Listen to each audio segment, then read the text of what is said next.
Hey everybody, welcome back to another week with the Trading Triangle. I'm here with my friends Sean and Kaye. I'm your host, Trader Nate, and we are live. Thanks for joining us. Sean, how you doing today? Yeah, really good. Really excited. Went to London yesterday, had a little look around. So that's always nice. So yeah, but looking forward to trading week ahead. London is one of my favorite places on earth, no joke. I love it there. I'm glad you had a good time. Kaye, how about yourself? Did you go anywhere fun or you laying low like me? Busy week, Yeah. but amazing to see you guys again, and looking forward to the next week.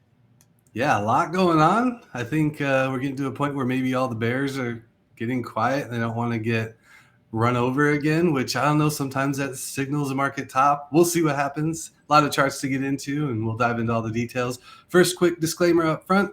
Of course, we are not financial professionals. This is not financial advice. The Trading Triangle is here for your entertainment and education purposes only. And we do appreciate you guys subscribing and tuning in every week. We just like to share our trade ideas, get them out there, get some opinions. And then also at the end, make sure you guys stay tuned because we will be taking a lot of requests as we always do.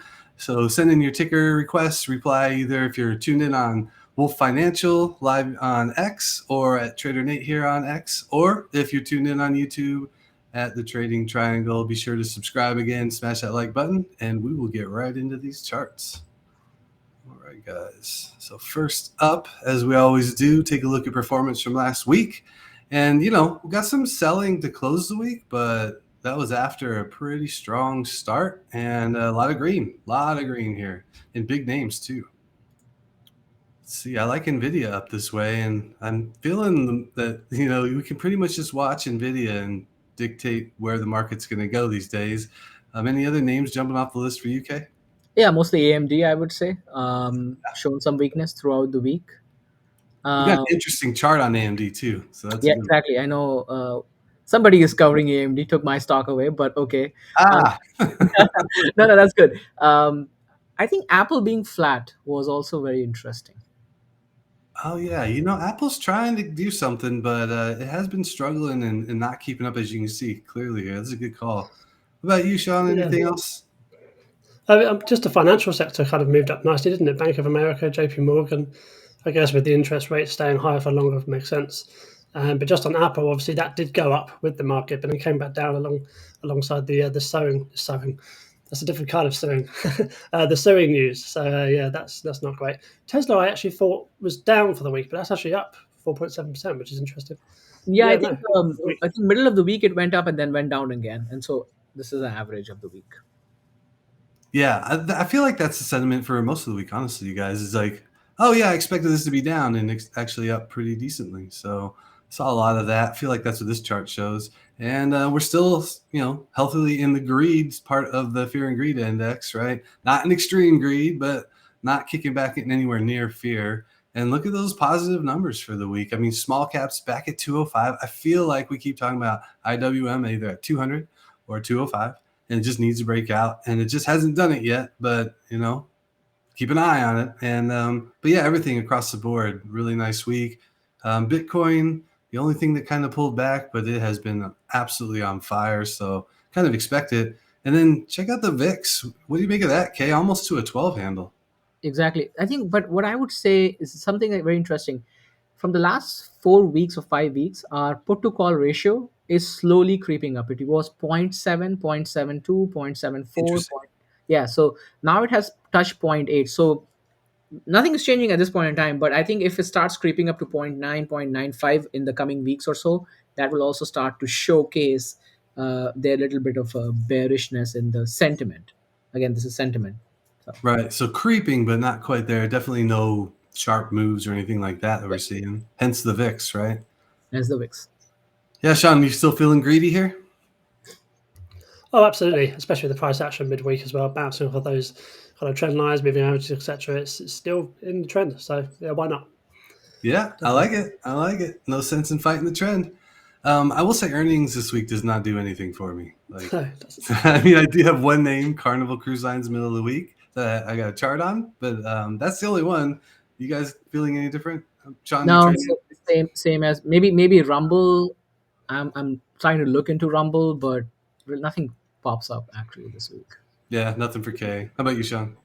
No, nothing for me. Moving Nah. on. Yeah, moving along. All right, sounds good. We gotta get to these charts. This is the interesting stuff. So again, stay tuned to the end, you guys, and bring in those ticker requests. Drop them in the chat. Send us DMs, whatever works, and we'll get to them ASAP. But yeah, getting to these charts. First up, as always, we've got SPY. So taking a look at this, looks a little bearish, right? Like I'm not trying to be bearish here, but I will say that SPY has kind of three options in my mind here. So that's why I mapped it out. Either we retest the trend line, which is like the 20-day moving average, and continue higher, or we finally see a little bit of a rolling over with a lower high formed and then start making some lower lows. And the two spots I'd be watching if we did see that happen would be this gap fill, which gets down to it's below 500, but still above 495. So there's a nice gap there that we had back in February to fill up. And then if we get below that, and also the 50-day moving average, that's what I want to note, is right in that gap zone as well, right? So that might be a good place to bounce. But also, if you move all the way down to support at 471, 472 in that range, that would be where we get a nice spike, little volume shelf, and maybe we get pullback all the way down to that zone. Neither of these are terrible. I think that big drop is about 10%. What are your thoughts on this, Sean? So you mentioned about the kind of pullbacks and concentration about kind of where it might go, but I actually see it kind of doing the opposite and kind of continuing on this momentum in kind of keep a it bullish going. fashion. Yeah, I mean, exactly right. So kind of a pullback to that kind of 518 level, which is that kind of, I think, fib level that you've drawn there. Maybe pulling back there in the next few days. We'll probably get a few kind of flashish days. Lots of news has been out recently. Maybe just kind of chill out a bit. People taking profits, of course, and then just make another move higher, and then kind of moving on to kind of, dare I say it, kind of 530, 540. But we will get a pullback at some point. It generally happens once a year on average. 5 to 10% is the kind of average, of course. So, in my opinion, it will happen, but we'll need, for me, the next catalyst will be CPI next month, because obviously we've had two kind of hottish months the last 2 months. So if that trend continues, and that will be in air quotes, bad for the market.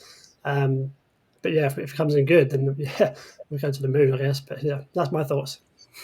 Yeah, it's a very interesting spot yet again. What do you think, Kaye? I think the options data show something different, right? For expiration 328, we have 1.9 million put options versus only 345,000 call options. So your put to call ratio is 5.68%. Sorry, 5.68. That's interesting. So getting a little bit of hedging maybe going on. And, again, I feel like we've said this quite a bit, and you can see it in the chart, right? A little bit of a pullback. People start to maybe get a little bit hesitant, like, is this finally going to break the trend? And then we get a bounce. And that's kind of what I meant by the top of the hour. It's like, even at the end of the week, you can see these candles selling off, and I don't think bears got too loud about it just yet, right? So, and I did post on my Twitter feed, I posted yesterday, there was a report from Goldman Sachs. I think they're still targeting 520 or 5,200 level for SPY for end of the year. So, I mean, we are almost at the 5,200 level if you think about it, right? From on the S&P 500 is 5,012, but it's 518 right now, right? Yeah, 21. Yeah, exactly. Well, let's keep it going here and see. I mean, we've got relative strength still in a decent spot, but I will note it is that we mentioned RSI divergence, and that is what we're seeing. RSI is the peaks are declining as we march higher, so that will eventually roll over if we do decide to roll over the markets in general. But QQQ a little bit different. I kind of see a range. By the way, welcome back, Qs. This is a 4-hour chart. We were looking at SMH for a couple weeks there. I feel like we were, missing our friend the Qs. So the 4 hours here is starting to show a little bit of a sideways move. I'm not sure if this is an exact channel, but what I've got is 434.75 at the bottom and 446.58. So we'll call 446.50 at the top. And it looks like we're going to maybe bounce off that top and come back down. If it does reject here to start the week and then starts heading back down to that 434.75 area, that to me would be pretty strong signal that we might continue to just churn sideways here. Is that optimistic, too optimistic, or am I not bullish enough here? What do you think? I think you're plenty bullish. Yeah, sure. All right. Well, I think with obviously QQQ, they kind of move a little bit more, erratically compared to the SPY. It kind of ties on what I just said with the SPY, kind of coming back down to those moving averages, that kind of level you said about 440-ish, yeah, that kind of level, and then make another move higher, and that's the trend. You've got to ride the trend until we break those moving averages, and especially that kind of volume profile around 434, as you can see there. Until that happens, I think, it's still just trickling up. Yeah. Agreed. What do you think, Kaye? Similar sentiment on the put to call. A little bit less on this one. It's 2.8 this time. So about 567K put option versus 202 call option. So Yeah, it makes sense. yeah. Yeah. So 434.75. Next level down of support I've got is 423.18. If we can get above 446.58, 447, we can keep this thing rolling. All right, that was the 4 hours. Now I'm going to hand it over to Sean. We've got a daily chart for AMD. What do we got, Sean? But before we do that, we had a comment around Tesla, and I know you recently released a newsletter around Tesla. Did you want to talk to Tesla a little bit while we're here? Yeah, absolutely. Actually, I dropped in my newsletter today, actually, trade idea for Tesla. There's a very distinct trading level, and I can pull that up here. Actually, let's do that, Sean. We'll pull it up at the end of the charts. So stay tuned. We'll get to Tesla for sure.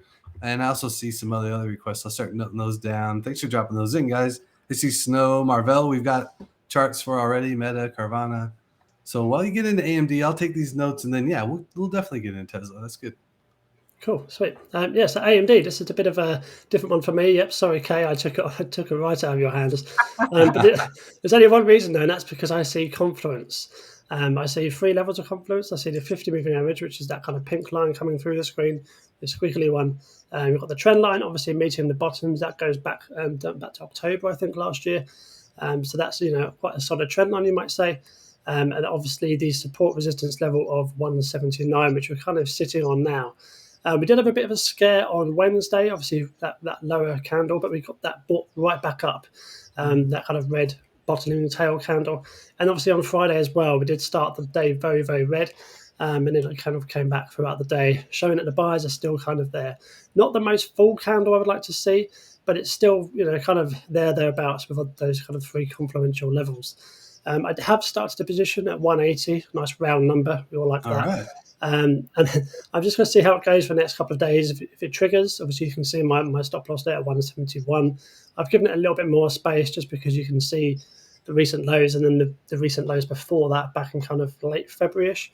So I'm getting a little bit more space there. But obviously moving on from that, you can see the targets. I've got 192. I'll take probably half, maybe 2/3. And then I'll take a little bit more at 202 if it was to play out, of course. And then just let the rest run, see where it goes. So that's kind of my trade idea, I guess, around AMD. I don't know what your thoughts are with this kind of confluential look at things. I don't know if that's a word, but I've made it a word. I really like your game plan here, but I'm gonna hand it to Kaye first because this is definitely more Kaye's. No, so I think for Kaye's territory. I like your level, but I think what I'll do is I'll hedge a little bit more on AMD. I'm looking at 170 because that's where the majority of the volume shelf sits. It's 938 million average volume traded at that level. So that would be my first entry point. So I'm not touching the stock until it hits that level, unless we see a complete bounce back and going to the 200 level. But I would want to be a little bit careful on AMD. And then if that breaks, then my next level would be 160 to enter the position. So that's my entry criteria for AMD. On the option side, though, I think it's related to what you're saying, Sean. We have a lot of bullishness on AMD. It's 0.64 put to call. So you have 108,000 call options versus 68,000 put options. So definitely there's a lot more positive sentiment on AMD as opposed to what we have seen in SPY and QQQ. Yeah, I like the technical setup personally. Real quick shout out to Queen of All Trades. Love all the comments out there. Thank you, guys. Thank you for that. Thank you for your support. And yeah, the bounce here, right off of this level that used to be resistance. I mean, I'm seeing exactly with you guys. So waiting for 170, I think you would get obviously a better entry, but you might catch like the shakeout before the pop higher. So that would be quite optimal. But yeah, you might not get that. And getting in here at this level, I mean, makes a lot of sense given that that was prior resistance. So this is basically the SR flip that I look for, similar to what I'll talk about with Tesla. So yeah, we'll get to that chart too. But this is good. This is a nice setup, and I appreciate your game plan, Sean, for sharing that. I see a comment from Trader AZ. He says there is a bad news on AMD in the weekend China restriction. Oh, interesting. Let's see. Oh, that sounds great for me, doesn't it? All right, let's check that out. Who But knows? I was about to say to your guys' points, you could always have this level as like a starter position, and then kind of add on the way down as like a slightly swinger trade. Dude, Judging by your face, this is not good. China set to block use of Intel AMD chip in government computers. Interesting. Well, there's going to be a lot of headlines, I think, coming in with respect to semiconductors and China for sure. I mean, by way of NVIDIA and AMD. So that is interesting. Definitely keep your eye on that. Sean, this is why we scale in. And weren't you talking about that? Scaling in, right? And then scaling out. So, yeah, Yeah. we'll see how it goes. The chart looks good. Yeah. Trader AZ, by the way. Me. I shout out to Trader AZ. I always support and appreciate that support. All right, should we keep it going? Ooh, so this is one I brought up every now and then, kind of tech stock around. They make kind of hardware around sound, basically, and they're just bringing out some headphones apparently as well. Recent news. But the reason I brought this up is just the technical setup of a trendline breakout, which I do like to trade every now and then. So we've got, the last kind of 3 out of the last 4 candles have been very, very bullish. Nice bounce off that 1750 level. If you got in then, you're doing really, really well. Excuse me. And then we moved up to kind of the top of the range and obviously closed just above it. And at this point, I'm kind of looking for a bit of a pullback. I actually posted it on X as well a few days ago, not expecting like a little bit of a pullback before we see a move higher. We're seeing that kind of play out now. And essentially, my entry is kind of here. I haven't entered this trade yet. I'll obviously keep it on the side, but you can see a couple of points of confluence, which again, it's kind of my favorite word in trading, I guess. And Nate, obviously, you put me up to that kind of word, so thank you very much for that. Good word. It is. So we've got obviously. I wish I actually put a bit of a resistance line in there as well. So we've got that kind of support resistance again where we are now ish. We've got the volume profile and obviously the trend line as I mentioned as well. So kind of 3 points of confluence. I would expect maybe a little bit of a move up to kind of 2150. That is the next serious resistance. So obviously I don't have it on the chart here because you won't be able to see it. But go ahead and jump into your own chart, have a look at Sonos and come up with your own ideas. So yeah, that's kind of the nuts and crux of it, really. That's kind of what I've thought around Sonos. A nice, easy, simple, quick one, I guess. Yeah. Not easy. Ticker SONO made my watch list. And this is a nice clean breakout of the beginning, I should say. It's not fully complete, right? Is that what you'd say, Sean? Are you waiting for another candle to complete to the upside above this trend line break? Not necessarily, actually. No, I would enter here because that's kind of where you expect it to pull back to, and then make a move higher. But what I will do is probably wait 30 minutes to an hour, see what happens Monday morning, depending on what news has come out over the weekend, of course, and then enter the trade just because of that kind of high volatile section. You could also actually wait to the 20 moving average if it was to kind of pull down back down to there. That would be an ideal entry, I guess. Anyway, I'll let you talk now. Nice. No, that's great. You answered my question. I was curious what your thoughts were as far as entry. And no, that's great because sometimes I'll wait, right, for that next candle to close higher. When I do that, my stop loss is effectively that trend line. If we get back to it, then, I'm out. But in this case, you would be entering maybe right on or even below it, as long as it's showing some strength and looks like it's pushing back higher. And then what you would use maybe the moving average there as a stop loss, or is that what you would look at? Yeah, so I've gone a little bit bigger again, just because of that kind of Wednesday's wick, and the volume profile you've got on the right around that kind of 1850 level. So I've just come a bit below that. But obviously, if you were kind of a bit less risk tolerant, I guess you could bring that up just underneath the 20 moving average, and that's absolutely fine, of course. Okay, yeah. No, I missed that, but I see it here, and that's great. So, I think that just ties into risk tolerance, right? Where you want to step in and then set your stops at. Sorry, Kaye, I took up all the airspace there. No, that's okay. This is not the options play that I generally like. It's a monthly option, so not much going on over here. All right, let's keep it going. Where do we find you, Sean? Yeah, so obviously on X, I post pretty much daily around kind of chart ideas, my perspectives, etc. I'm also doing a few spaces here and there as well, so you can catch me talking live on a few of those as well. YouTube, I've been a bit slow recently, I must admit, but I'm looking to get back into that. I've got an educational-based video coming out today alongside bull and bear flags. So if you're not quite sure what's going on with those two, then obviously watch that video. Yeah, and that's it really. I don't really do newsletter too much anymore, which is a bit of a shame, but maybe I'll get back into that in the next couple of months or so. But yeah, that's it from me. I'll hand over to you, Nate. You've been a busy guy, man. I like it. All right, make sure you give Sean a follow at Sean Clark on X. He's great follow and always great content. Looking forward to more this week. And I am also looking forward to trading Marathon Digital again, potentially this week. We got to see. It keeps giving me reason to pause. It's driving me a little crazy, to be honest with you. Kaye, I don't know if you're still in Marathon, but Still in, Nate, because the nice. rolling options is really giving good premium. So I told you last week that my cost basis is down to $16 now. So if I Yep. got a sign from 20 minutes down to $16, that much premium we have made. I mean, you just bringing in cash and dropping the cost basis basically every week. It sounds like, Exactly. which is great. I mean, that's why we talk about using these different strategies with options. So selling cash secured puts or selling covered calls. I mean, just a great way to do it. And I'm looking to get back in for an upside trade.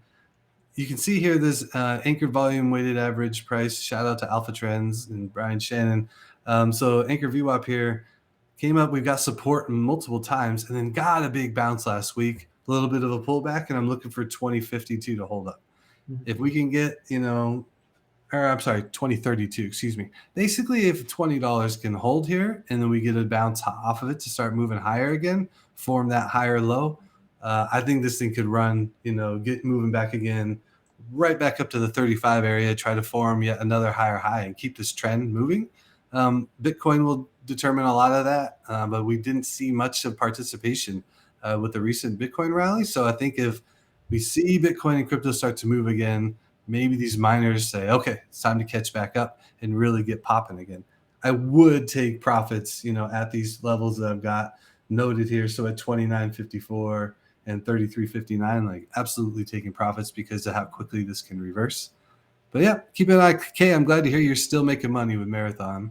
Yeah, and interestingly, I think there's another one called Riot, RIOT. Yep.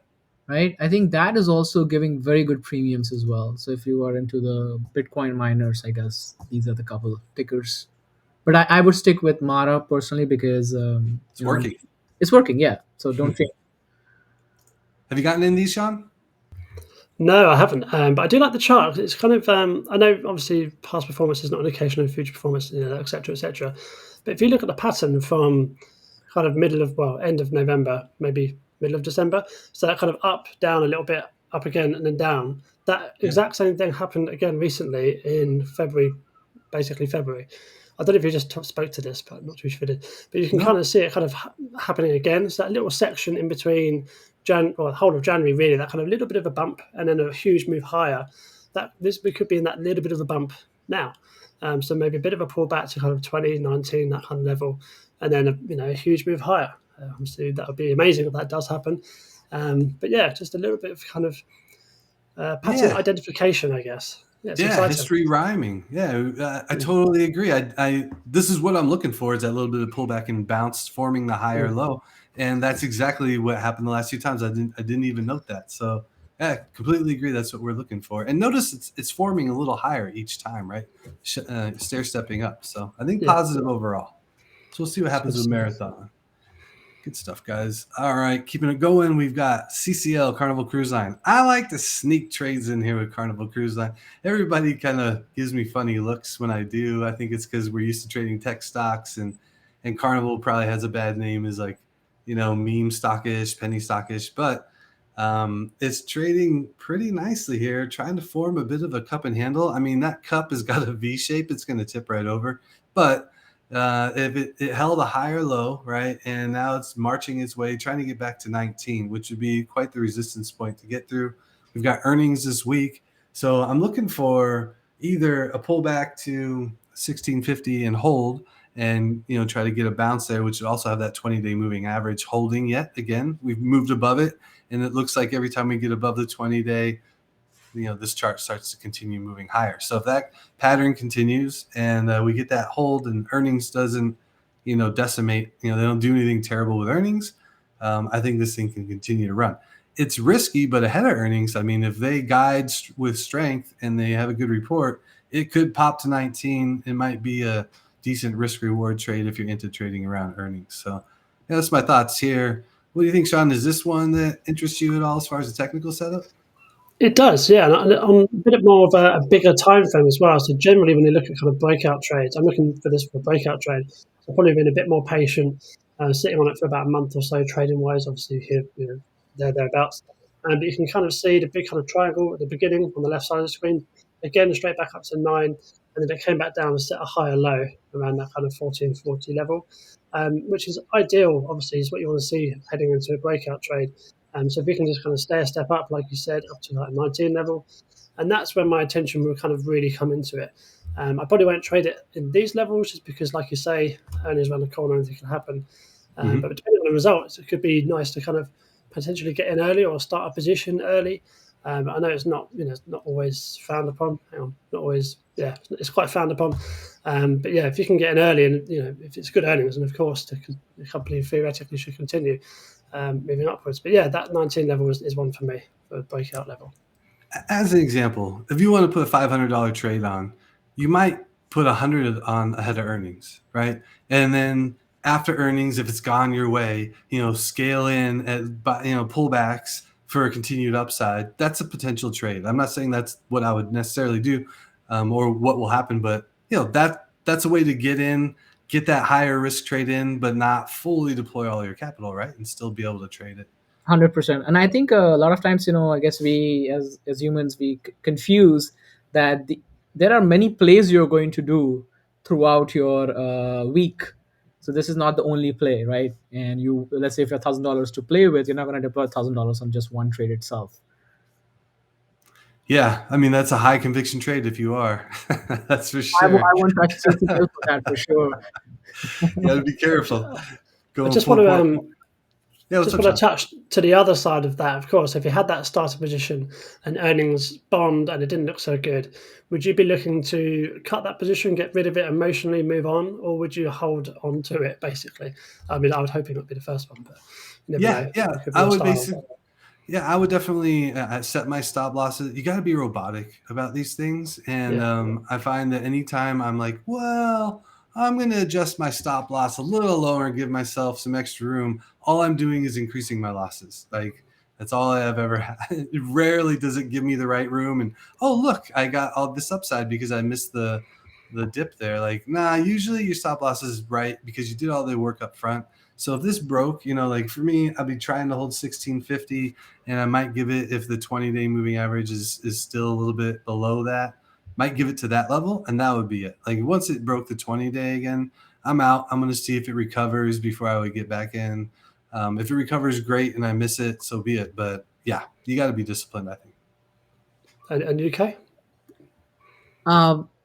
I would basically be having, if you're doing options and you have a put or, call credit spreads in this one, it basically, you'll be pretty much, done with that. That's why I'll have a trading stop loss. I use a trading stop loss to get out of trade.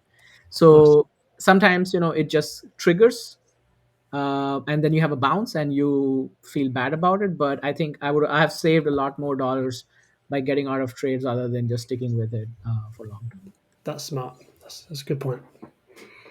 Good stuff. Well, we'll see what happens with Carnival Cruise Line. CCL is the ticker. And yep, you'll hear me bring it up from time to time. I don't know. It's treated me well, so I can't help it, right? We got a nice uptrend here, so let's keep that going. And I will be in the last 4 quarters, so who knows? Yeah, who knows? I mean, the trend for getting on these cruises that people are not stopping, and if they're kicking the can down the road with respect to their debt and just be able to refinance, and it's not great when you have these rates higher, but when we're expecting rate cuts, I mean, things might be just fine. So I'll write more about it. You guys can check all that out at A Trader's Education, which is my newsletter I post daily on Substack. I'm also branching out to put that on Beehive, by the way, which is where I write for Wolf Financial every Sunday. So you can check those posts out. And then at Trader Nate here on X, all week long. Appreciate all the support out there, you guys. And then, what I don't have listed here is our channel, The Trading Triangle. And so if you haven't already, subscribe on YouTube. Lots of great stuff all week long. But next up, we've got Kaye. What's up? SOFi this week. I like it, Kaye. SOFi. So the reason I love this stock is because of the range. $7. I've been saying this for a while now, and a few weeks ago, $7 is a very, very crucial range for SOFi. So if you're doing short-term trading, I think $7 is whenever it drips below $7, that is where you should be getting in. And basically, if you want to get out, you can get out, with a 20-30 cents profit. So I have multiple options play at these $7 level. Generally you can notice that there is a strong support at these levels. The RSI currently is also at 43, so there's a lot of room for the stock to run. But I do see that there is going to be a resistance at the 20 and the 50-day SMA. But there is a lot of room for us to run from 7 to all the way to the resistance level at these. The only thing you have to be careful that the volumes have really dipped in the last couple of days. I mean, it's flattened out, and then in the last Friday there was like literally no volume on SOFi. So I don't know why that's the case, but generally with earnings things start to stabilize until preparing for the next big move up or down based on the earning that comes up. So I still like SOFi at these levels. I still have trades open for the $7 level because I'm selling options. So $7 levels for a good 2 month to 3 month out. That will gives you enough premium and also lets you allow you to adjust your trades accordingly. So yeah, what do you guys think about the SOFi level? I know Sean was frustrated a couple of weeks ago with SOFi as a ticker, but what do you think, Sean? Let's start with you. Yeah, I mean, it still remains to be a long-term play for me. And again, I agree. These levels are very, very appealing. And I've kind of been trickling a few ads here and there over the last couple of weeks. Nice candle on Wednesday. I guess that was a reaction to CPI. That must be around that kind of thing. But yeah, I've just been frustrated that it just hasn't made the move. But then that kind of does couple in with the fact that it does give you more opportunity to kind of, accumulate your shares, at least from a long-term perspective. So I don't really trade this one much, generally from a day-to-day basis. But yeah, I'm excited for the future prospects of this company, that's for sure. That's all I've got to really say, to be honest, Kaye. Sorry. I like SOFi. I gotta tell you, you guys follow the handle Steve Urkel on X. He trades SOFi well, I'll say, and I think he agrees with you here, Kaye. I have to go back and look at his post, but I love the handle too. It's so funny. But yeah, these are the levels to be if you're going to be a SOFi bull to get in and try to trade for some upside. You can see when it starts moving, you get a nice trend. I mean, as far as day trading, you can make some really nice money trading SOFi. So I know also, I think you're a longer term bull on it as well. And these are some levels to be buying at, I would say, if you've got that bull thesis for sure. I'm looking at this 730 level, and if it holds there, yeah, I would like that to get in. If it dips down to that 686, a little bit below 7, I understand adding there. It would just be a little bit more nervous about it because like we've already had the dip. I wouldn't like necessarily retesting it, but yeah, a move and a hold here at 730 and moving up, that could start another trend. So far it's looking interesting again. So a couple trade ideas on this one, right? So if it dips to the 680 level, it breaks the $7, and especially on those down days, you can get into the leap calls. Interesting. For maybe a year, 2 year out. So those leap calls becomes cheaper back then. And then basically what you do is when you have that massive run again, those leap calls will start printing, and then you basically get out of those leap calls. So you can free up that cash. Other things, when it falls to those levels, you open up at those critical levels, the CSPs. Now, of course, you'll do it in volume, right? So to really collect those premiums, it goes above that 730 level. You sell, close those out with a nice chunk of 50-60% profit. So that's how I trade SOFi in this range. So I'm not really tracking the breakout, but I'm basically utilizing this range and collecting those little by little, 0.5%, 2%, 5% like that, weekly or bi-weekly. Nice. I like it. All right, what else do you have this week, Kaye? Oh, I have MRVL. I think it's a favorite of mine. This was your stock, right? So you introduced this one.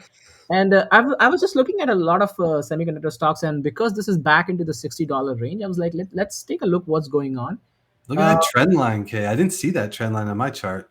Yeah, Sorry to interrupt. You got me excited. No. No, absolutely. This is good because I'm starting to see that the volume shelf is at a higher level. Like, you have about the volume shelf is around like $70 or so, 71.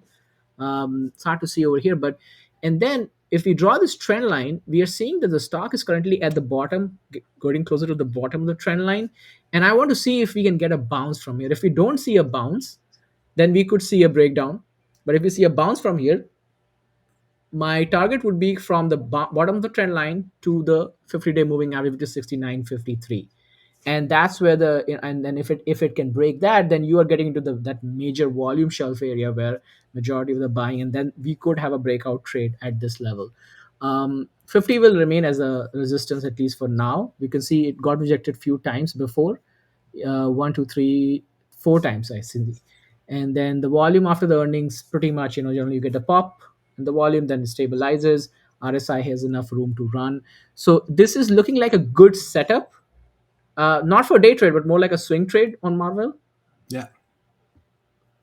Yeah, I don't disagree. It's a bit broadening. Like if you go and just start in February, I guess, yeah, it looks like January, February timeframe, and drew the downtrend at the bottom end of that. You're creating that like broadening pattern, Yeah. which we're at the bottom of and looking for a bounce to move higher, which is also in line with this trend line that you drew. So I think that it's a decent point to try to get in for a move back to the, where was it at before, all the way up to almost 86. So yeah, that would be really nice to see. I think it's a decent risk reward. And then I would keep my, stops pretty tight, but is that the 50? I always, that's a 200 moving average right 200 there. moving average. Yeah, that is very interesting. $50.15. Yeah, super interesting that we're right there, right? Like looking for a bounce. Sean, we were talking about 200 moving average last week, I think. Just trading around it, right? And how important it is to trade around that level. Yes. Absolutely, yeah. It's the kind of last resort, isn't it? And to add to that, if you are looking into that trade for more selling option standpoint, the premiums are massive. So at a 66 level, you're getting $3.15 per share. That's a lot of cash you're getting from a premium standpoint.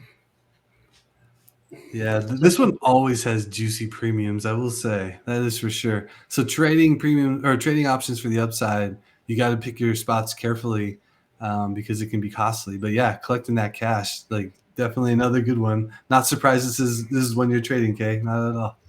Good stuff. So for me on this one, if I may say a little piece here, so on the smaller kind of view of things, I guess short term, the last 7 candles, I think, look like they're forming like a little bit of a head and shoulders in a smaller fashion. So kind of a little bit dip down, a little bit of a peak up, a little bit of a dip down, back up, and then kind of forming that base now, maybe slightly lower, about 66. And then I'd be looking for it to kind of break the previous red candle. I know this is probably not the best description, but you can kind of see what I'm talking about in terms of inverted head and shoulders.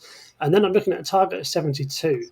So just above the 20 moving average, just a bit of resistance there as well. Yeah. Which is actually, it's a decent return. So it's about 10%, maybe slightly less, just by looking at the chart. So that's kind of what I'm looking at on the smaller time frame. I've written it down in my notes here. So I'd probably dive down into the hourly, get a bit more detail in terms of where I want to enter, where I want to exit. But yeah, I like this for a shorter term. And I completely agree with you guys in terms of the longer term as well. It's quite an exciting stock, I think, shaping up nicely. But you will wait for the confirmation before you get into the trade, right? You will want to see that either we see an uptrend from here or we see a bounce from the downtrend line. Literally just playing off the head and shoulders from where we are now. So I'd probably enter at the kind of 60, I don't know where it is, but maybe 65. 64, that's the current price level. That's the current price, yeah. So a little bit lower than that. And if it did bounce off of there, then we'll go from there. But again, I'd have to dive into kind of probably the 15-minute, 30-minute candles. This is how short term I'm thinking, possibly within just a few days. Okay. Yeah. Nice. I really like MRVL for the long term too, Kaye. This is one that's squarely at the top of my watch list. So Thanks for bringing it forward this week. Yeah.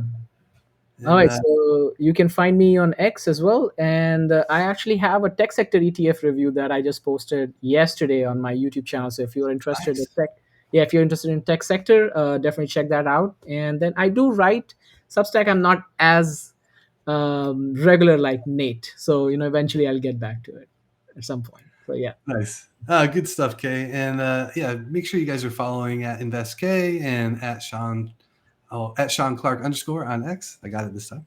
And also at Trader Nate here on X. We will be lining your timelines with tons of good content, almost all around the stock market. But, you know, I like to throw in a little. I got a picture of our desert tortoise coming out of hibernation yesterday. You know, a little bit of something for everybody. But this is the time of the show where we get to the ticker requests from the audience. I've got a list going here, about 6 names that we can definitely go through. I got Coca-Cola, Tesla, Snow, a couple others. So roll those in, you guys. Let us know what tickers you want us to go through, and I'll start pulling those up right now. And also, make sure you're subscribed to the Trading Triangle over on YouTube. We're trying to get up to 1,000 subscribers. Do appreciate your support over there. Smash the like button, get the word out. We are up to almost 2,000 live this week across the different live streams, so that's awesome. Appreciate you, because we know we've got some madness to compete with, so there's that. And let's get to these tickers. All right. What are we starting off with, Nate? Snow? Let's go with Tesla. You know, Sean mentioned that at the top, and why not? Let's look at Tesla. So I mentioned there's a key level to pay attention to here, and this is what I'm talking about. So we came down just before you start, could you do that thing where you zoom in again? Oh, yes. So let's see here. Sorry to interrupt. No, I appreciate you asking. Is this a little bit better? Yeah, awesome. Yeah. All right, good stuff. Thank you for that reminder, by the way. I don't want to be putting little tiny candles that nobody can see on the screen. Okay, so we've got 182.63. This is the level, right? We've got a little bit of a volume shelf here. This is where we first came down and bounced, tried to drop lower, and immediately recovered above and retested. So that's what this little area back here in early January, February did, right at that 182.63.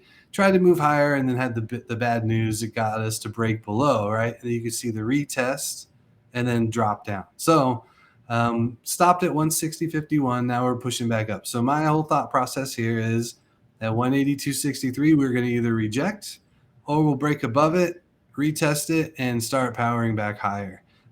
We've got this is our 50-day moving average, I believe, and this is our 20-day coming down. So we'll have to break above those. But that's what I'm thinking. And I wrote about this in the newsletter today at Traders Education. There's a link in my bio if you're interested. Also links on the Trading Triangle on YouTube. And yeah, there's some interesting information there for you on Tesla. And then also if you want to upgrade for the $8 a month, I've got all my trading ideas, options, contracts, all that stuff I'm considering. I drop trades throughout the week, like Kaye said. So that's my thoughts here on Tesla. Sean, what do you think? Is this a decent level to trade around? Oh, definitely, yeah. It's always a decent level to trade around Tesla, isn't it? Let's be honest. There's always one. Yeah. But you can see there might be a little bit of a bear flag forming. So kind of that kind of from 200 where the drop down to kind of 160. That's obviously kind of your flagpole. Yeah. Range that we're kind of trading in kind of upwards fashion, at least so far. Could be obviously the flag part, and then whether we get a break downwards or not to complete the bear flag system thing. That'll be interesting to see. But yeah, that's kind of what I'm looking for in terms of I guess more of a swing trading look at things. So yeah, essentially what you're drawing there, but perhaps it's kind of like what we've got up here, right? Is you're saying we could have a similar thing kind of exactly happening, right? And it kind of plays into what you were saying as well, but maybe a bit more of a long-term thing. I think that trend line you've got coming down is quite steep. I don't know if that's just because of the display of the candles that we can see, but it's very, very steep trend line. Oh no, there you go. That's how you flatten it out, I guess.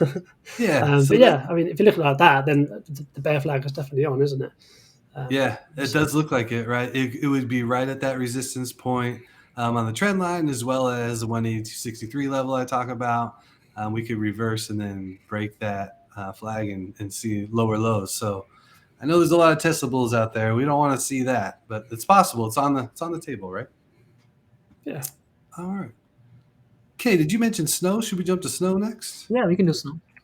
Let's do it. I guess I left this note on here. That is rough. Do you have any initial thoughts? I mean, that was a really tough earnings call. If you guys don't know about it, right? They announced, I think the CEO stepped down as the CEO. yeah, the CEO stepped out, and then they actually have a new CEO, Sridhar, and I think now the company is looking to, I guess, stabilize after Right. that news. But if you think Snow as a long term position, I think this drop should actually excite you, because generally, we have seen Snow can run, and when it runs, it can go to some very high levels. Yep. So personally, I mentioned to you I did a pre-earnings play on this one. I was being very conservative. I started opening a position at 140 for the CSP. So that is a negative right now, by the way. Even though the price is at 159, my position is down. But I think I have enough time, and as long as it stays above 140, I will be able to collect the 100% premium. But I'm happy to collect the premium while adding Snow at lower than 140 for a long term position. So this is more of getting into the stock for a long term position for me. Yep. I like that thesis overall. Sean, I highlighted that even though we had this big drop in sell off, that we've got a higher low technically from what our recent low for Snow back in October, and that to me is positive. What are your thoughts here? Yeah, I think it's definitely a positive sign in terms of the kind of the higher low. I don't know if you can add the 200 moving average. I think that's coming in very nicely underneath 175, as well. 175.90. So that's kind of a level that I'm watching as well, actually, to even start a position Interesting. in Snow. Because I'm not in it. I'm not in Snow. To be honest, I don't know much, hugely amount about the company. Kaye, I might have to ask you a few questions about them. You can But actually yeah, check out one of my videos we did. I did on 22 enterprise stocks, and Snow is one of them. You can definitely oh, check. okay, cool. So I'll go back and watch that one. But yeah, the 200 moving average is kind of coming in just below it. The one you brought up, I think, is different. But This is the 150, yeah. So we get the yeah, 200 below and the 150 just above. All right. Looks like this one is. I'm guessing the 200 probably also came in line with these lows in October. yeah, So maybe the 200 moving average is a more is a better. I don't have it here. I could add it, I suppose, but yeah, real quick point on moving averages. I know some people say, "Oh yeah, I like the 30, or the 20, or the 150 day, or the 200 day." It's like, for me, I definitely understand that. Like I pick and choose, but I don't necessarily like stick hard and fast to it. Like this doesn't seem to be respecting the 150-day moving average, so I'm not going to trade off the 150-day for this particular ticker, if that makes sense. Yeah. But what you're saying is if the 200 is worth noting, then you should take a look, right? that's a good point on moving averages, definitely, because you'll see with some stocks that they respect really different moving averages, and it's really quite strange.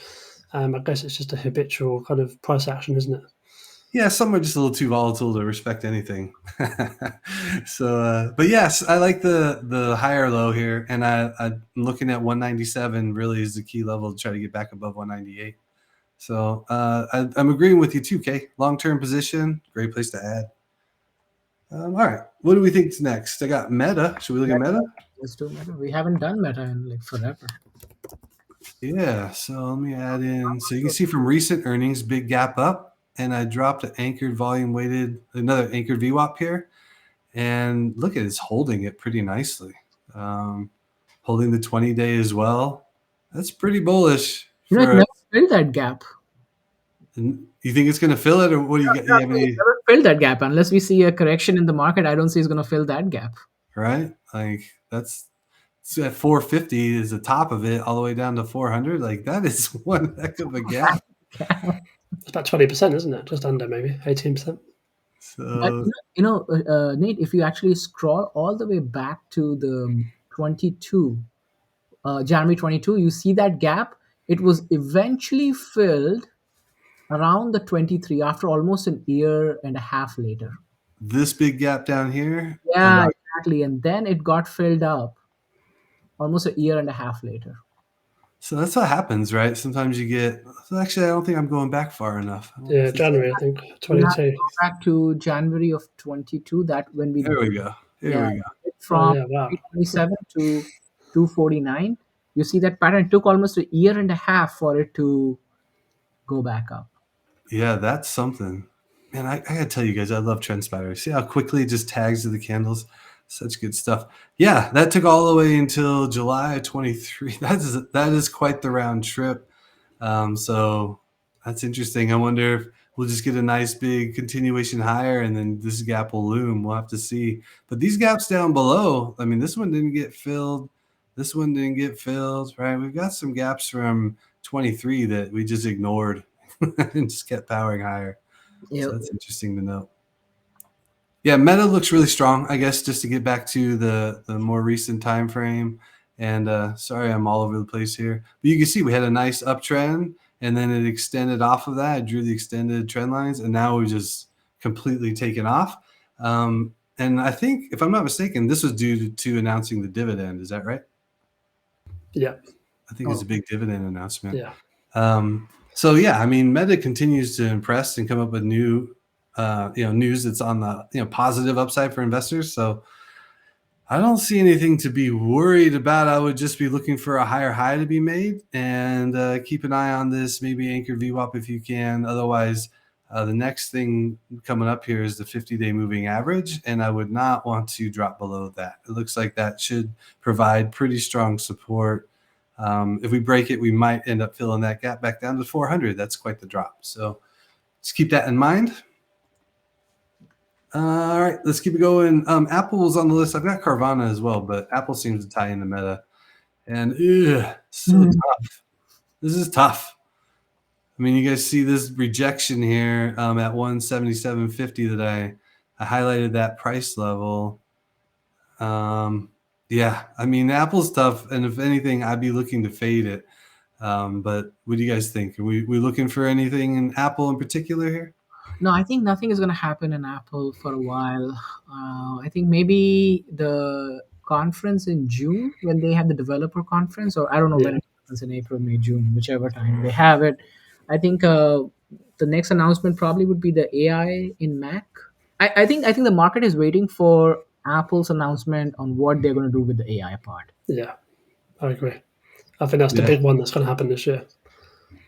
That makes sense. And Apple usually waits until they have their stuff in order before they announce, right? They're not like going to come out and announce a bunch of stuff and then backpedal, right? They're going to wait till everything's good to go and then power forward. I did note this level here. This is the weekly candles I zoomed in on. And look, it used to be resistance, right? Then we broke above. Didn't really, I mean, you just oscillated around this 177.50 level. But now after we've broken back below, it rejected pretty hard last week off of it. So we might see, continued lower, but look for this trend line to hold, and I'll get back to the daily candles. It still has a little bit of ways to drop to this volume shelf at 150 though. So, I mean, could see more downside. We'll see what happens, or maybe we see this level here around 166 hold up, and between 166, 170. And like you said, wait for more good news coming from Apple, who seems to deliver. All right. Keep this thing rolling. Coca-Cola, KO was asked about, and it is trending higher highs, higher lows. Kaye, do you trade Coke, KO? Yeah, I do. I use that as a dividend strategy. On the fib level, we do have a resistance where it at 60.74, which got rejected 1, 2, 3, 4, 5, 6, 7, 8 times, 9 times. Sorry. If you draw the 3-point fib from, you will see the 60.74 as the resistance level. Were you drawing it from this high to a low, or where did you start the fib at? I started from the December low, went to the high of the January end high, and went to the low of this February 16th. So it changed a little bit. 60.89. That's the one. Yes. Yeah, right here. Yep. Gotcha. All right, there we go. Fib levels. So you will see that 60.79, 60.89. That's the level that got rejected multiple times. Oh, okay. I must have grabbed a slightly different fibs, but let me see if I can adjust it and get it right.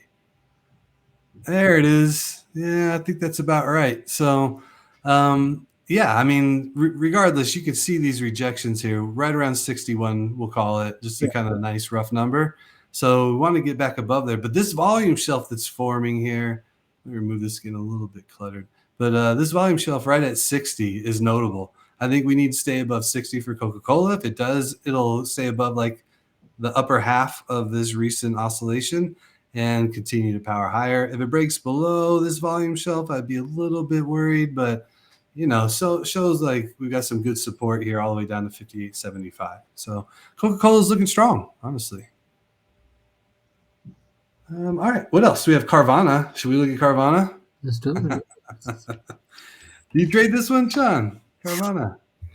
No, I haven't. Never, actually. I've heard it being obviously mentioned on Twitter, etc., but I've never actually gone into it personally. And judging by the chart here, I probably still wouldn't. Maybe a little bit of a breakout if it did retrace back down to 83, but just by looking at it, it moves pretty quickly, pretty fast in short time frames. So it's a bit of a beast. So if you guys hadn't caught him this past week, maybe we start hearing Sean a little bit more on spaces throughout the week. And Sean, if you're on with Mikey, he trades this, and Mikey's crazy. He trades a lot of tickers. He's awesome, and but he does take the high risk, high reward trades, and that's why Carvana's squarely on his list. So CVNA is a ticker. Just been an amazing trade. If you started trading this back in November, like some people have, you have this big downswing, but you're rewarded if you're patient and you continue to trade the upside in a big way. It's gone from the lows around 25 to where it's at now, which is, trying to get up towards 90. That's mad. Absolutely mad. Yeah, that's quite the move in just a few months. This is the trader's dream in some respects, but you have to have the ability to buy and hold these short-term trades. And it's not easy to do given these swings. So just keep that in mind if you're looking to trade Carvana. I think 87.05. That's the next level we need to break above and hold. And then we'd be targeting 92.50 next. And then 101 after that, 101.37 per the fibs. So Kaye, the options action on this is like crazy. The premiums are out there, but these are not premiums I would be selling. Right. No. This is not the stock you would want to own, right? For $85 strike price, you're getting $630 in premium. That's the premium you get in Tesla for $150, $160 strike level. Right. So there you go. That tells you a lot with respect to how juiced these premiums are. Yeah. Now, what were we going to say? I'm sorry. Anything else? No. That's it. Now, here's the thing. Highly shorted, right? And so the squeeze has been on. Look at this, right? This is the weekly. Carvana was all the way up near 375 before this crazy plummet, right? And I remember in early 23 actually hearing on podcasts people talking about shorting Carvana. It's going to zero. It was a model that failed, and it still may fail. I don't know anything, to say enough about business model, but look at this move since. It's been incredible. Or you just stocks and businesses don't always correlate and move in the same way. And this looks like traders have stepped in and taken over. That's just my 2 cents. And so, I will say this, right? If you stay long enough, either you'll be wrong or you'll get right. Right. So at $3.25, if you bought Carvana at that level, imagine the profit you are sitting on if you didn't sell it out yet. Yeah. And the question, I see is, has Carvana ever made money? I don't think they've been profitable. I don't know, but I don't think so, is my initial guess. Kaye, maybe you could take a look at that. But I'm looking at it 1 second. Yeah. It's one of those, if you have making losses, courage. Right? What's that? It's making losses right now. It's not, it hasn't. Yeah. Just a loss leader, right? So it's one of those names where you really need to know what you're doing and you need high risk, high reward. What you put into trades here, you should expect to go to zero or, play out nicely for you. But right now we did a little bit of consolidation for Carvana, and it looks like it's trying to break out again. So I would want to see it get above this 87 level and stick the landing before it's going to push to 100. High risk, high reward, but some people, that is exactly what they live for. So, let's take a look at these things. I've got for FSLR up next. You guys want to take a look at that? Let's do it. Wasn't that on your ear, Sean, that you were tracking FSLR, the clean energy? Yes, it's part of the clean energy ETF, which was my pick of the year back in December. It's not going too badly, really. You can see obviously a bit of sideways action, but also higher highs, higher lows. Higher lows at least. So I think if you can get through that, I mean, you've got the level drawn there actually quite nicely, maybe slightly higher in my opinion. But at 162, let's say level, if we can get through that, that would then break the all the moving averages as well, and the volume profile, and maybe a move higher to kind of 180-ish first of all, and then obviously making a move higher after that. But it's all dependent, obviously, on kind of interest rates in terms of these kind of stocks, Tesla and Phase, interest rate sensitive stocks. So yeah, it's kind of news dependent really at the moment, isn't it? But the company seems to still be moving in the right direction, albeit the revenues obviously have depleted. But yeah, I like the stock for the long term, that's for sure. That's why I've invested in it, of course. But yeah, on the trading basis, I'll probably stay away from it for now, unless it breaks the trend on the lower side. That would probably take my attention. But for the upper side, there's just too much in the way for me. Until it gets above that, that's it for me. Nice. Kaye, what would you say about for solar? I have no comments on solar, man. I stay away from clean energy. Right. Nice. Okay. Yeah. These are things. There are things you don't have to trade everything. So Yeah, I like energy. I don't like clean energy. careful, kid, careful. So I highlighted ways back in 2022 and 23 this, resistance level, and then we had a nice bounce off of it, and I just left it there, and here we are, and it's broken down a bit. You can tell I track it a little bit. I was looking for a bigger breakout after this descending triangle here, but didn't get it, and now it's moving sideways, like you said, Sean. So yeah, 162, I like it, nice and clean. Get above 162, and now we're talking. Then we'd be talking, but until then, it's kind of tough. I will say I like this trend line of we're tightening up, right? No matter where you draw it from, we are tightening up, right? So if you see this kind of pattern where the high is holding, but the lows are getting higher and higher and higher, you'll eventually find a breaking point, and usually when you do, you get a pretty significant move afterwards, relatively speaking. So that's what I'd be looking out for here is if we can get a clean break above 162 and hold, maybe it continues higher and finally gets moving. But if it breaks this lower trend line, I'm not saying it's going to drop very far, but I would keep in mind that 129 level down here for Is this sure. like do they sell like solar panels and stuff? I haven't researched this company. Do they sell solar panels? Oh Yeah, man, yeah. is that right? There's I'm there's pretty a sure. The Enphase does the microinverters, and I think First Solar does the panels. Pretty sure. I could be wrong, but the reason I always hesitate is there is a company that has nothing to do with solar, They have no. and it's a tech company, and it's always confused in the solar space. But yeah, you got this one right, Sean. I'm thinking of something else. Yeah, All yeah. right, let's see what else do we got, guys. Broadcom, AVGO. AVGO. All right, let's wrap it up with AVGO. I like it. Then we'll get back to some hoops action. Again, appreciate everybody tuning in.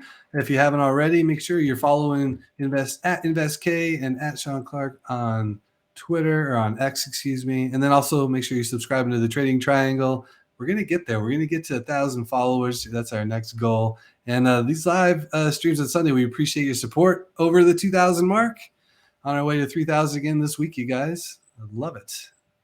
All right. So Broadcom, AVGO, the worst ticker in the world, not because obviously performance is great, but AVGO has nothing to do with Broadcom. It drives me nuts. It has something to do. Do you guys know the story with AVGO? No, what's up? There's a story with the ticker. I won't bore you with it right now, but there's a reason that's the ticker, and I can't remember what it is. I think it's technical related, but it bothers me that it's not like BCOM or something more obvious. Anyways, I digress. What are you guys' thoughts on this chart as I start annotating a little bit here? I mean, if you look from the last October, it is making higher highs and higher lows. Sorry, higher highs. Yes. And right now it's in the middle of the trend channel. And I believe the 20-day SMA is a nice little bounce or a support level for the stock, at least from what I'm seeing. And most recently they had this gap up, so maybe they will fill that gap in the next couple trading days for short term. That could be an opportunity, but I would watch this trend carefully. Maybe for long term, add it at the bottom of the trend channel, and then play it for the upside. It's been an absolute ripper. I mean, just raging to the upside. This trend that I tried to draw out here for you, this channel that we're in, look at this. Like it shook below, tested the 50-day, and immediately got back above, right? When I Exactly. see this kind of shakeout, usually we at least drift to the top of the channel and retest that. So that's what I'd be looking for. Just like you're saying, Kaye, just keep this channel going. Sean, do you see anything else from a technical perspective here? For me, yeah, it's kind of like a bit of a breakout trade, to be honest. At that 1400 level, we can see a bit of a big rejection off of it on Thursday, which says to me that could be a bit more of a stronger support if it does get above that. So if it comes back down, use that as support. That to me is a bit stronger, especially with all the kind of candles around that area. So that kind of 1400 level is probably where I'm going to be watching. But in terms of anything else, I mean, Kaye, you mentioned obviously coming back down to the 20-moving average / filling that gap. I think that's a wise move as well. But for me, that arrow you've just drawn there, Nate, is what I'll be looking at. Gotcha. All right. Good stuff. So we have somebody, G Trade said, Broadcom was acquired by AVGO in 2016. That's what it was. Thank you for the history lesson. I knew it was something that, I actually thought it was something different that had to do with like technical stuff, but no, thank you for the history lesson, G-Trade, dropping that out there. So there you go. That's why I am eternally frustrated by the Broadcom ticker, because I can never remember AVG. I don't know why. But anyways, all right, guys, this is great. I think we got through all the requested tickers. Appreciate, again, everybody tuning in. And let's see. What is this? No, I think we got everything. So we will be back in 2 weeks, you guys. We're going to take the holiday week off. Let me go ahead and switch this out. We can chat it up here to close things out. But yeah, it's been another great week. I don't know about you guys, but as far as trading for more upside, that's where my head is. Like I can't go short until the charts just reverse and tell me otherwise, even though like every day it's nagging in the back of my head, right? Like we should be seeing a correction or consolidation any day now. But I'm not trying to guess exactly when that is. So I'll keep trading, looking for buying the dip opportunities and, looking for more upside. So what about you, Sean? Feeling the same way? Yeah, absolutely. I completely agree. I think obviously we've got 4-day trading this week. So the Friday, I think we have That's off. right. So just use it wisely. Obviously spend it with family, go through trades if you're not with family, etc. But yeah, other than that, just kind of trade safe and enjoy it. Be confident within your trading and move forward. Short week, Kaye. How you feeling? I have the same sentiment as you guys, right? There's I guess a trigger point. Like it's just ready to wait and hope for the pullback. But I guess no need to guess those things. I guess if you're trading, play it by the day, play it by how the trend shows us, and that's pretty much it, I guess. Right? Don't fight the trend, you guys. We bring these charts forward because that's what we look at. We trade our plans and we stick to it. So we'll keep doing that. We'll keep bringing these thoughts forward on our timeline. So even though we're taking next weekend off, we'll keep posting on the channel. Again, the Trading Triangle on YouTube and on our channels on X. Thanks again for tuning in this week. And we'll be back in a couple of weeks. We'll see you then. Until then, have a great time trading. Thanks, guys. Bye-bye. See you later.